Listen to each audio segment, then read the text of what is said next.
Bonjour à tous, Monsieur Hamza, votre professeur de chimie. Bienvenue à cette vidéo capsule examen sur la quantité de matière et concentration.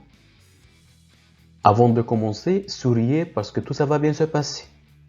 Donc la mole, unité de quantité de matière, c'est quoi par définition la mole?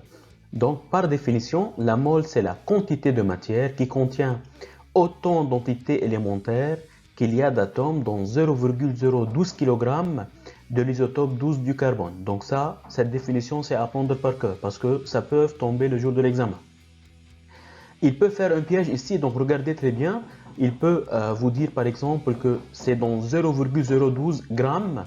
Donc il faut faire très bien attention. C'est dans 0,012 kg ou bien c'est dans 12 grammes. Pourquoi? Parce que de kilogramme en gramme, on peut multiplier par 1000. Et dans ce cas-là, on peut tomber sur 12 grammes de l'isotope 12 du carbone. Donc cette définition, c'est à apprendre par cœur. Maintenant, en termes de formule, c'est quoi le nombre de moles? Donc le nombre de moles, elle est égal à la masse sur la masse molaire. Donc le nombre de moles, l'unité c'est quoi? C'est la mole. La masse, l'unité c'est le gramme. L'unité de la masse molaire c'est gramme par mol. Regardez, donc si on met gramme sur gramme par mol, on simplifie gramme par gramme, il nous reste mol. Il faut savoir encore que le nombre de moles aussi il est égal à quoi? À grand N sur Na. Donc, grand N, c'est quoi? C'est le nombre d'atomes. Et Na, donc c'est le nombre d'Avogadro, il faut l'apprendre par cœur. Elle est égale à 6,02 fois 10 à la puissance 23 mol moins 1. Une remarque très importante ici, si on parle d'un atome, donc grand N, dans ce cas-là, elle est égale au nombre d'atomes. Si on parle d'une molécule, dans ce cas-là, le grand N, c'est le nombre de molécules. Et si je parle des ions, dans ce cas-là, le grand N, c'est le nombre des ions. C'est hyper important. Quantité de matière en solution, donc ce qu'on appelle concentration. Donc, on a deux types de concentration. Donc, bien sûr, la concentration molaire et la concentration massique. La concentration molaire, donc l'unité dans le système international, c'est mol par litre. Par définition, la concentration molaire, donc grand C, elle est égale à quoi? À petit n sur grand V. Et donc, petit n, c'est le nombre de moles. Donc, on a dit que l'unité, c'est en mol. Le V, donc, c'est en litres. Et dans ce cas-là, l'unité de la concentration, c'est mol par litre. La concentration massique, donc par définition, donc la concentration massique, c'est Cm. Donc, elle est égale à quoi? Donc, comme son nom l'indique, massique, donc c'est M sur V. Et donc, l'unité de volume, c'est en litres. L'unité de la masse, c'est en grammes. Et donc, la concentration massique, c'est en grammes par litre. Maintenant, une relation entre la concentration molaire et la concentration massique, ça c'est hyper important. Pourquoi?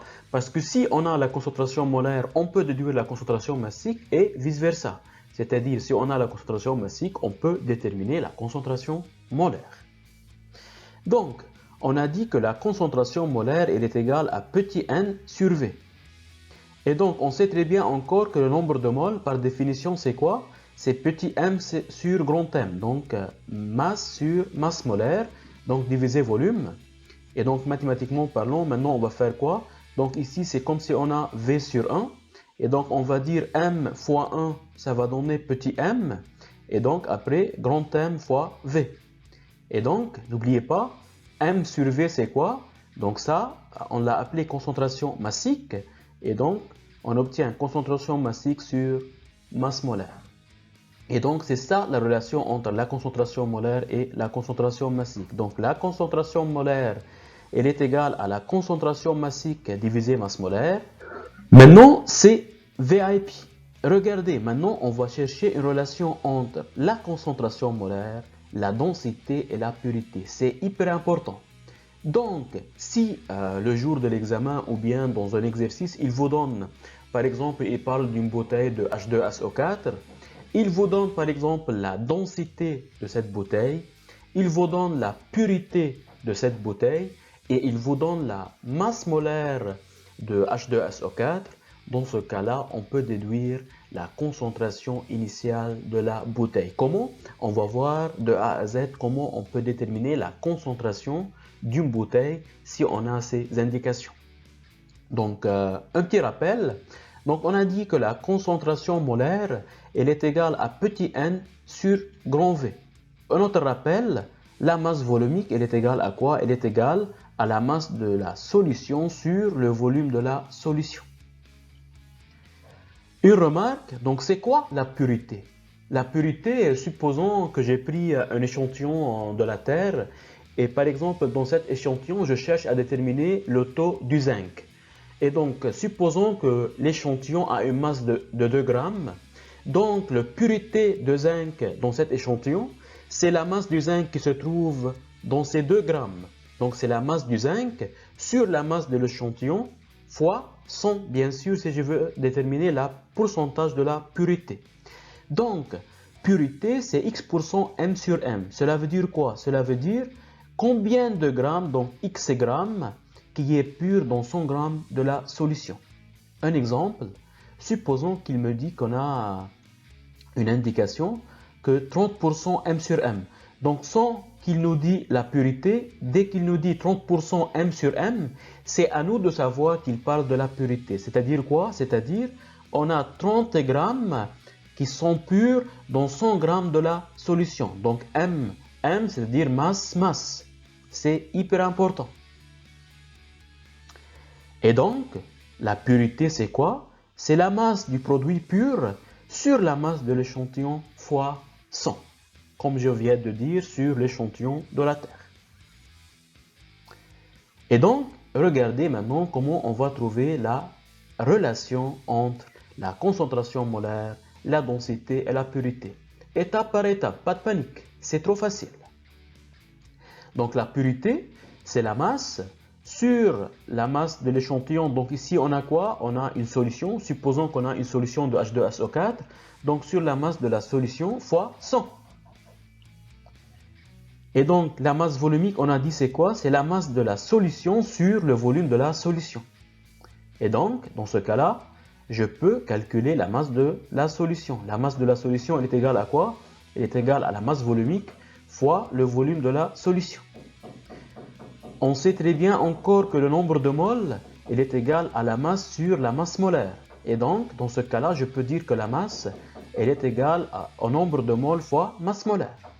Et regardez qu'est-ce qu'on va faire, tout simplement, je veux remplacer ces deux-là dans la pureté. Donc la pureté est égale, donc au lieu de petit m, je veux mettre quoi? N fois masse molaire, ce que je fais ici. Et au lieu de la masse de la solution, je veux mettre quoi? La masse volumique fois le volume de la solution. Et donc, bien sûr, sans oublier fois 100. Et donc, regardez, N sur V, c'est quoi? C'est la concentration molaire. Donc, j'ai le droit de remplacer N sur V par la concentration molaire. Et dans ce cas-là, j'obtiens quoi? Donc, concentration fois masse molaire sur la masse volumique fois 100.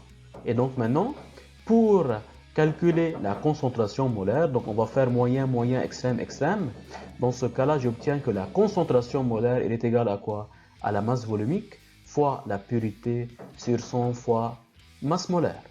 Donc jusqu'à maintenant, on a trouvé la relation entre la concentration, la masse volumique et la pureté. Mais moi, je veux la relation avec la densité. Regardez s'il vous plaît. On sait très bien, si vous voulez, que la densité, par définition, c'est quoi? C'est la masse volumique sur la masse volumique de l'eau. Et donc, la masse volumique, c'est quoi? C'est la densité fois la masse volumique de l'eau. Et je vous rappelle que la masse volumique de l'eau, elle est égale à 1 kg par litre. Donc, pour trouver la relation entre la concentration et la densité, il faut que je remplace la masse volumique qui est là par quoi? Par D fois ρ de l'eau. Donc, je veux mettre à la place donc D fois ρ de l'eau. Donc, ρ de l'eau, c'est quoi? C'est 1 kg par litre. Donc, il faut faire la conversion en grammes par litre. Donc, il faut multiplier par 10 à la puissance 3. Et donc, il faut remplacer à la fin la masse volumique par petit d fois 10 à la puissance 3. Et après, j'ajoute le reste, donc fois la pureté sur 100 fois masse molaire. Donc cette relation, c'est à apprendre par cœur. Donc ici, j'ai détaillé tout de A à Z, mais vous n'êtes pas obligé de suivre les détails. Vous pouvez juste apprendre par cœur cette relation-là. Mais c'est hyper important de voir un petit peu parce que peut-être le jour de l'examen, vous oubliez la relation, donc vous pouvez le sortir tout seul.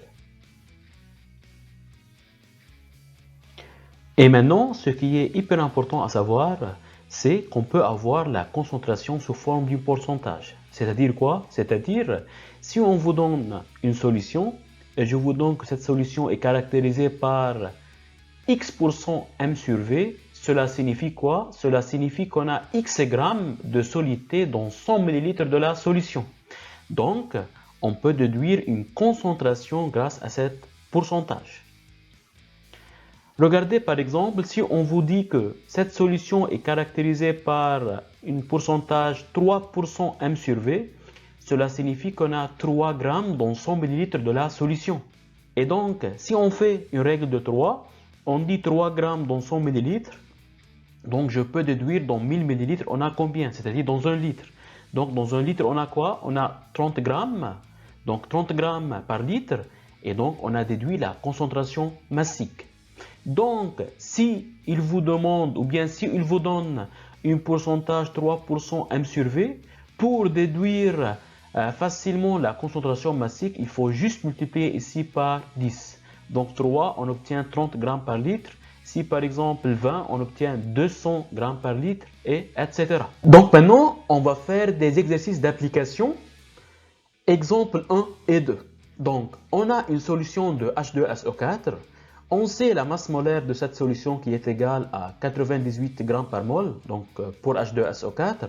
On a la densité, donc vous voyez, on a la densité, on n'a pas la masse volumique, qui est égale à 1,84, et on a la purité, donc qui est égale à 95% M sur M. N'oubliez pas, donc M sur M, c'est-à-dire on a combien de grammes purs dans 100 grammes de la solution. Donc, exemple numéro 1, il nous demande quoi?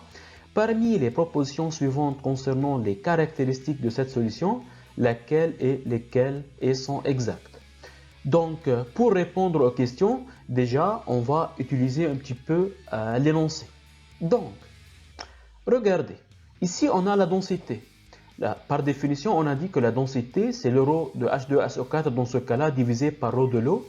Donc, elle est égale à 1,84 la densité. Et dans ce cas-là, donc le ρ de H2SO4 est égal à quoi? À la densité fois ρ de l'eau. Donc 1,84 fois, donc le ρ de l'eau c'est combien? C'est 1 kg par litre, donc fois 1, on obtient 1,84 kg par litre. La purité, on a quoi? On a 95%, c'est-à-dire quoi? C'est-à-dire on a 95 grammes purs de H2SO4 dans 100 grammes de la solution. Et donc ici, il nous demande quoi? Dans l'item A, il me demande 100 ml de cette solution pèse 184 grammes. Bah, regardez, donc on va voir très bien. Donc le ρ de H2SO4, on a dit c'est 1,84 kg par litre. Donc 1 litre qui est égal à 1000 ml, il pèse combien? Il pèse 1,84 kg. Et donc on cherche dans 100 ml. Donc il faut que je divise ici par 10. Donc il faut diviser ici par 10. Donc dans le 100 ml, on a combien? On a 0,184 kg, ce qui correspond à 184 grammes. Et donc l'item A est vrai. Donc dans l'item B, on a quoi? Il nous dit que dans 100 grammes de cette solution, on a 5 grammes d'eau. Est-ce que c'est vrai? Oui, c'est vrai. Pourquoi? Parce qu'on a dit que le pourcentage de purité, c'est 95%. Donc on a 95 grammes de H2SO4 dans 100 grammes de la solution. Donc le reste c'est quoi? Il reste 5 grammes, donc c'est de l'eau. Et donc l'item B est vrai. Item C, 1000 ml de cette solution pèse 1748 grammes. Non, parce que le 1000 ml il pèse combien en grammes? Il faut multiplier ici par 1000, donc on obtient 1840 grammes. Donc c'est pour cela l'item C est faux. 100 grammes de cette solution contiennent 184 ml d'acide sulfurique. Donc cet item-là, bien sûr, c'est faux. Et donc, le bilan de réponse dans ce cas-là, c'est A et B. L'exemple 2, donc toujours, on a la même énoncé. Parmi les propositions suivantes concernant la concentration de cette solution, laquelle et lesquelles sont exactes. Donc ici, il nous dit que la valeur de la concentration massique est comprise entre 1900 et 1950. Dans l'item B, il nous dit que la valeur de la concentration massique est entre 1745 et 1750 grammes litre moins 1. Donc regardez qu'est-ce qu'on va faire. C'est trop simple, pas de panique. Donc on a dit ensemble que le 1000 ml pèse 1,84 kg. Donc le 1000 ml, donc le 1 litre, il pèse 1,84 kg, ce qui correspond à 1840 grammes. N'oubliez pas, maintenant je suis en train de chercher la masse pure de H2SO4. Donc le pourcentage de pureté est égal à 95%. Donc si je multiplie le 95% fois la masse de la solution, je peux déterminer la masse pure de H2SO4 dans cette solution. Donc 1840 fois 0,95, on obtient 1748 grammes. Donc ça, c'est la masse de H2SO4 pure dans la solution. Donc maintenant, je peux chercher la concentration massique de la solution. Pourquoi? Parce que la concentration massique, elle est égale à petit m sur V. Donc la masse, c'est la masse de H2SO4 pur, on vient de la calculer, donc 1748 divisé le volume, donc c'est 1 litre, et donc on obtient 1748 grammes litre moins 1. Donc on va chercher encore la concentration molaire parce que dans l'item D, il nous demande la concentration molaire. On a dit qu'il y a une relation entre la concentration molaire et la concentration massique, il ne faut jamais l'oublier. La concentration molaire, elle est égale à la concentration massique divisé la masse molaire. Donc 1748 divisé la masse molaire, il est donné dans l'énoncé, 98, on obtient 17,8 mol litre moins 1. Et dans ce cas-là, je peux dire que l'item A est faux, l'item B est vrai. Pourquoi? Parce que la concentration massique se trouve entre 1745 et 1750 grammes litre moins 1. L'item C est vrai. Pourquoi? Parce qu'il dit 1000 ml de cette solution contient 1748 grammes d'acide sulfurique, ce qui est vrai. Et l'item D, donc c'est vrai. Et donc au final, le bilan de réponse c'est B, C et D. Donc c'était tout pour cette vidéo. J'espère que cette vidéo vous a aidé et vous a plu. Merci de me laisser un petit commentaire et un pouce dans l'air pour nous supporter. Et n'oubliez pas de vous abonner à votre chaîne YouTube Coursup donnée par votre professeur Hamza pour ne pas louper les vidéos prochaines. Et surtout, croyez en vous parce que je crois en vous. On lâche rien, on croise les doigts. Ciao, à la prochaine.